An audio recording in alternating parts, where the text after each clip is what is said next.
ನಮಸ್ಕಾರ. News 18 digital ಕಾಂಟೆಂಟ್ಗೆ ಸ್ವಾಗತ. ನಾನು ನವಿತಾ ಅಜಿನ್. ಇವತ್ತಿನ ಡಿಜಿಟಲ್ ಕಾಂಟೆಂಟ್ ಅಲ್ಲಿ ಒಂದು ಪ್ರಮುಖವಾದ ವಿಚಾರವನ್ನ ನಿಮ್ಮ ಮುಂದೆ ಇಡ್ತಾ ಇದ್ದೀವಿ. ಅದು ರಾಜ್ಯದ ದೊಡ್ಡ ಹುಲಿ ಸಂರಕ್ಷಿತ ಪ್ರದೇಶ. 2019ರಲ್ಲಿ ಕಿಡಿಗೇಡಿಗಳು ಹಚ್ಚಿದಂತಹ ಬೆಂಕಿಗೆ 4000 ಹೆಕ್ಟೇರ್ಗೂ ಹೆಚ್ಚು ಅಮೂಲ್ಯವಾದ ಅರಣ್ಯ ಪ್ರದೇಶ ಸುಟ್ಟು ಕರಕಲಾಗಿತ್ತು. ಕಾಡ್ಗಿಚ್ಚು ಹಬ್ಬೋದಕ್ಕೆ ಅರಣ್ಯ ಇಲಾಖೆಯ ವೈಫಲ್ಯವೂ ಕಾರಣ ಅಂತ ಆಗ ಹೇಳಲಾಗಿತ್ತು.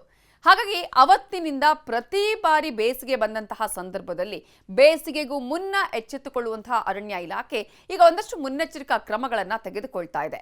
ಈ ಬೆಂಕಿ ತಡೆಗೆ ಹಾಗಾದ್ರೆ ಯಾವೆಲ್ಲ ಕ್ರಮಗಳನ್ನು ಕೈಗೊಳ್ತಾ ಇದೆ? ಚಾಮರಾಜನಗರ ಜಿಲ್ಲೆಯ ಬಂಡೀಪುರ ರಾಜ್ಯದಲ್ಲಿ ಅತಿ ಹೆಚ್ಚು ಹುಲಿಗಳನ್ನು ಹೊಂದಿರೋ ತಾಣ. ಹುಲಿ ಮಾತ್ರ ಅಲ್ಲ, ಆನೆ, ಚಿರತೆ, ಕರಡಿ, ಕಾಡೆಮ್ಮೆ, ಜಿಂಕೆ ಹೀಗೆ ಅಸಂಖ್ಯಾತ ಪ್ರಾಣಿ ಪಕ್ಷಿಗಳನ್ನ ಹೊಂದಿರೋ ಅಭಯಾರಣ್ಯ. ಈಗ ನಿಮಗೆ ಗೊತ್ತಿರುವ ಹಾಗೆ 2019ರಲ್ಲಿ ಆದಂತಹ ಈ ಒಂದು ಘಟನೆ ಸಾಕಷ್ಟು ಪಾಠವನ್ನ ಕೂಡ ಕಲಿಸಿದೆ.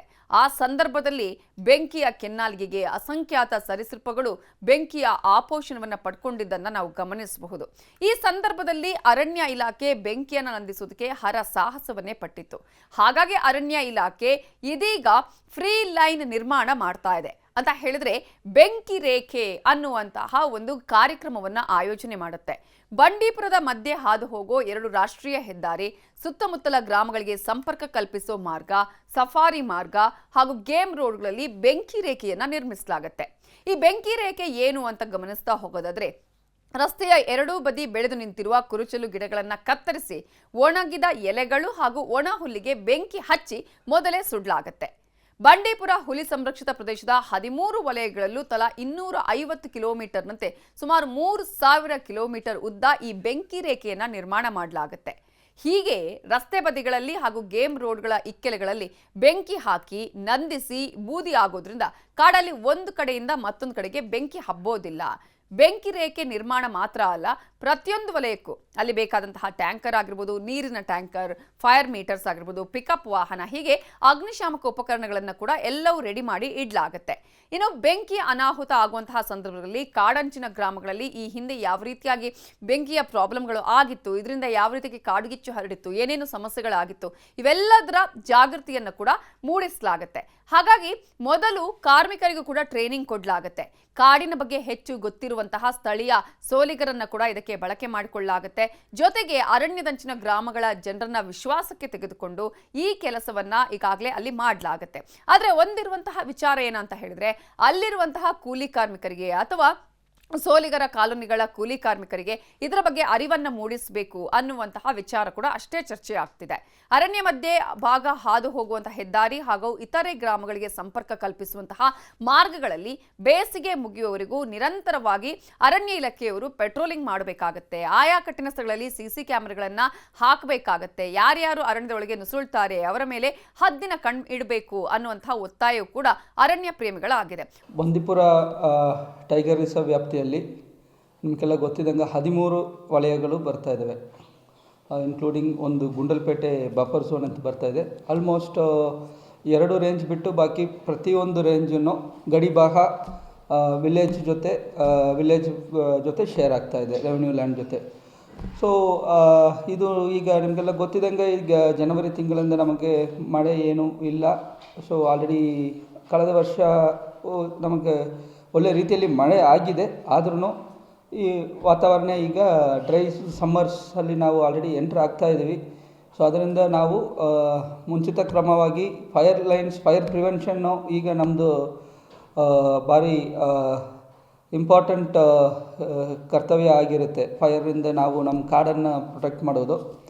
ಸೊ ಈ ಉದ್ದೇಶವಾಗಿ ನಾವು ಆಲ್ರೆಡಿ ಈ ತಿಂಗಳು ಜನವರಿ ಎಂಡ್ ಬರೋಕ್ಕೆ 2890 ಅಂದಾಜು 3000 ಕಿಲೋಮೀಟರು ಫೈರ್ ಲೈನ್ ಮಾಡಿದ್ದೀವಿ. ಯಾಕಂದರೆ ಈ ಫೈರ್ ಲೈನ್ಸ್ ಯಾಕೆ ಮಾಡ್ತೀವಿ ಅಂದರೆ, ಸಪೋಸ್ ಇನ್ ಕೇಸ್ ಒಂದು ಭಾಗದಿಂದ ಫೈರ್ ಬಂದರೆ ಇಮಿಡಿಯೇಟ್ಲಿ ನಾವು ಫೈರ್ ಲೈನ್ಸ್ ಒಂದು ಬ್ಲಾಕಿಂದ ಇನ್ನೊಂದು ಬ್ಲಾಕಿಗೆ ಫೈರ್ ದಾಟದೇ ಇರೋದಕ್ಕೋಸ್ಕರ ಆ ಫೈರನ್ನು ಬ್ರೇಕ್ ಮಾಡಲಿಕ್ಕೆ ನಾವು ಫೈರ್ ಲೈನ್ಸ್ ಮಾಡ್ತೀವಿ. ಫಾರೆಸ್ಟ್ ಅನ್ನೋದು ಎಲ್ಲರದು ಸೊತ್ತು, ಇದು ದೇಶದ ಸೊತ್ತು, ಇದು ಸಾರ್ವಜನಿಕರ ಸೊತ್ತು.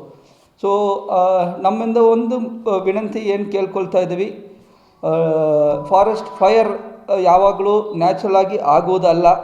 ಇದು ಯಾರೋ ಒಂದು ವ್ಯಕ್ತಿ ಉದ್ದೇಶಪೂರ್ವಕವಾಗಿ ಹಾಕುವುದು ಅಥವಾ ಆಕ್ಸಿಡೆಂಟ್ ಆಗಿ ಇಲ್ಲಿ 2 ನ್ಯಾಷನಲ್ ಹೈವೇಸ್ ಹಾರಿ ಹೋಗ್ತಾ ಇದೆ. ನಮ್ಮ ಬಂದಿಪುರಿಂದ ಒಂದು ವಯನಾಡಿಗೆ ಹೋಗ್ತಾ ಇದೆ, ಒಂದು ಊಟಿಗೆ ಹೋಗ್ತಾ ಇದೆ, ತಮಿಳುನಾಡು ಭಾಗಕ್ಕೆ. ಸೊ ಅಲ್ಲಿ ಹೋಗುವ ಪ್ರಯಾಣಿಕರು ಅಥವಾ ಏನಾದರೂ ಅವರು ಸಿಗರೇಟ್ ಸೇರಿಸೋದು ಅಥವಾ ಬೀಸಾಕೋದು, ಎಲ್ಲಾದರೂ ಒಂದು ಫೈರ್ ಕಿಡಿಗಳ ಹಾಕುವುದರ ಮೂಲಕ ಇಲ್ಲಿ ಫಾರೆಸ್ಟ್ ಫೈರ್ ಸ್ಪ್ರೆಡ್ ಆಗುತ್ತೆ. ಸೊ ಅದನ್ನು ತಡೆಗಟ್ಟುವ ನಿಟ್ಟಲ್ಲಿ ನಾವು ಯಾವುದು ವಸ್ತುಗಳು ಬೆಂಕಿ ಆಗುವ ವಸ್ತುಗಳು ನಾವು ತಗೊಂಡು ಹೋಗೋದನ್ನು ಇಲ್ಲಿ 4 ಗೇಟ್ ಇದೆ, 4 ಗೇಟಲ್ಲೂ ಚೆಕ್ ಮಾಡಿ ಅವ್ರಿಗೆ ಸ್ವಲ್ಪ ಅರಿವು ಮೂಡಿಸಿ ಕಳಿಸ್ತೀವಿ. ಈ ಅರಣ್ಯ ಅಂಚಿನಲ್ಲಿರ್ತಕ್ಕಂಥ ಮೊದಲು 2-3 ಆಪ್ಷನ್ ಇದೆ. ಒಂದು, ಈಗಾಗಲೇ ರಸ್ತೆಗಳ ಪಕ್ಕದಲ್ಲಿ ಫೈರ್ ಲೈನ್ ಅಂತ ಮಾಡಬೇಕು. ಅದು ಈಗ ಮಾಡ್ತಾ ಇರೋ ಸರಿ ಇಲ್ಲ, ಅಚ್ಚುಕಟ್ಟಾಗಿ ಮಾಡಬೇಕು. ತಮಿಳ್ನಾಡಿನವ್ರು ಮಾಡಿದ್ದಾರೆ ಆ ಥರ. ಹಾಗೆ ಇವರು ಪೂರ್ತಿ 2 ಕಡೆನೂ ಒಂದು 10 ಮೀಟ್ರು 20 ಮೀಟ್ರು ಎಲ್ಲ ಕ್ಲೀನಾಗಿ ಎಲ್ಲ ಇದು ಮಾಡಿದ್ರೆ ಅಲ್ಲಿ ಬಸ್ಗಳು ಹೆದ್ದಾರಿಗಳು ನಮ್ಮಲ್ಲಿ ಜಾಸ್ತಿ ಇದೆ. ಈ ಕಡೆ ಒಡೆರ್ಪಳ್ಯ ರಸ್ತೆ ಇದೆ, ಬೈಲೂರು ರಸ್ತೆ ಇದೆ, ಮತ್ತು ಈ ಕಡೆ ನಮ್ಮದು ರಸ್ತೆ ಇದೆ. ಆದ್ದರಿಂದ ಅಲ್ಲಿ ಮಾಡಬೇಕು. ಮತ್ತು ಕಾಡು ಅಂಚಿನಲ್ಲಿರ್ತಕ್ಕಂಥ ಕೆಲವು ಗ್ರಾಮಗಳನ್ನ ಅವ್ರನ್ನ ಕರೆದು ಒಂದು ಸಭೆ ಮಾಡಬೇಕು. ಪ್ರತಿ ವಲಯ ಅರಣ್ಯಾಧಿಕಾರಿಗಳ ಇದರಲ್ಲಿ ಅವರು ಬೆಂಕಿ ಬೆಳೆದ ರೀತಿ ನೀವು ನೋಡ್ಕೋಬೇಕು ಅಂತೇಳಿ ಅವ್ರನ್ನೆಲ್ಲರೂ ವಿಶ್ವಾಸಕ್ಕೆ ತಗೋಬೇಕು. ಹಾಗಾಗಿ ಆ ಥರ ಮಾಡಿದ್ರೆ ಸ್ವಲ್ಪ ಬೆಂಕಿ ಕಾಡಿಗೆ ತಗಲೋದನ್ನು ಕಡಿಮೆ ಮಾಡ್ಬೋದು. ಈಗ ಫೆಬ್ರವರಿ, ಮಾರ್ಚ್, ಏಪ್ರಿಲ್, ಮೇವರೆಗೂ ಕೂಡ ನಮಗೆ ಈ ಬೇಸಿಗೆ ಕಾಟ ತಳೀತದೆ. ಯಾಕೆಂದರೆ ನಮಗೆ ಈ ಹಿಂದೆ ಏಪ್ರಿಲ್ನಲ್ಲಿ ನಮಗೆ ವಿಪರೀತ ಕಾಡು ಬೆಂಕಿ ಬಿದ್ದಿರೋ ನಿದರ್ಶನಗಳಿವೆ. BRT, ಬಂಡೀಪುರ ಮತ್ತು ಮಹದೇಶ್ವರ ಬೆಟ್ಟ ಇಲ್ಲೆಲ್ಲವೂ ಕೂಡ. ಹಾಗಾಗಿ ಎಲ್ಲ ಕಡೆನೂ ಕೂಡ ಇವರು ಒಂದು ಕಾಡಂಚಿನ ಗ್ರಾಮಗಳನ್ನ ಅವ್ರು ವಿಶ್ವಾಸಕ್ಕೂ ತಗೋಬೇಕು. ರಸ್ತೆ ಅಂಚು ಎರಡೂ ಬದಿನಲ್ಲಿ ಇದನ್ನು ಫೈರ್ ಲೈನ್ ಮಾಡಬೇಕು. ಒಟ್ಟಾರೆಯಾಗಿ ಈ ಹಿಂದೆ ಏನು ದೊಡ್ಡ ಮಟ್ಟದ ಕಾಡ್ಗಿಚ್ಚು ಹರಡಿತ್ತಲ್ಲ, ಆ ಕಾಡ್ಗಿಚ್ಚು ಹರಡದ ಹಾಗೆ, ಬೆಂಕಿ ಬೀಳದ ಹಾಗೆ ಈಗಾಗಲೇ ಅರಣ್ಯ ಇಲಾಖೆ ಕ್ರಮವನ್ನ ಕೈಗೊಳ್ತಾ ಇದೆ. ಆದರೆ ಇಂತಹ ಸಂದರ್ಭದಲ್ಲಿ ಜನರಿಗೆ ಜಾಗೃತಿ ಅವಶ್ಯಕತೆ ಇದೆ. ಜೊತೆಗೆ ಬೆಂಕಿ ರೇಖೆಯನ್ನ ಮಾಡುವುದರ ಮೂಲಕ ಮುಂದೆ ಅನಾಹುತಗಳು ಆಗದ ಹಾಗೆ ಅರಣ್ಯ ಇಲಾಖೆ ಕ್ರಮವನ್ನ ಕೈಗೊಂಡಿದೆ. ಅದು ನಿರಂತರವಾಗಿ ಇರಬೇಕಾಗತ್ತೆ. ಜೊತೆಗೆ ಅರಣ್ಯದ ಅಮೂಲ್ಯ ಸಂಪತ್ತು ನಾಶ ಆಗದ ಹಾಗೆ ನೋಡ್ಕೊಳ್ಬೇಕಾಗತ್ತೆ. ಈ ಹಿನ್ನೆಲೆಯಲ್ಲಿ ಬೆಂಕಿ ರೇಖೆ ಅಂತಹ ಕೆಲಸ ಕೇವಲ ಒಂದೊಂದು ಅರಣ್ಯ ಪ್ರದೇಶದಲ್ಲಿ ಮಾತ್ರ ಅಲ್ಲ, ಎಲ್ಲಾ ಕಡೆಗಳಲ್ಲೂ ಮಾಡಿದ್ರೆ ಅರಣ್ಯ ಸಂಪತ್ತು ನಾಶವಾಗದೆ ಹಾಗೆ ಉಳಿಯುತ್ತೆ. ಕಾಡಂಚಿನ ಗ್ರಾಮಗಳ ಜನರಿಗೂ ಕೂಡ ಅರಿವು ಮೂಡಿಸುವ ಕೆಲಸವನ್ನ ಮಾಡಬೇಕಾಗತ್ತೆ. ಇದು ಈಗ ಚಾಮರಾಜನಗರದಲ್ಲಿರುವಂತಹ ಈ ಒಂದು ಅರಣ್ಯ ಪ್ರದೇಶದಲ್ಲಿ ಮಾಡುವಂಥದ್ದು. ಎಲ್ಲಾ ಕಾಡುಗಳಲ್ಲೂ ಈ ರೀತಿಯಾದಂತಹ ಕೆಲಸ ಆಗ್ಲಿ ಅನ್ನುವಂತಹ ಆಶಯ ನಮ್ಮದು. ಇದು ಇವತ್ತಿನ News 18 digital content. Thank you.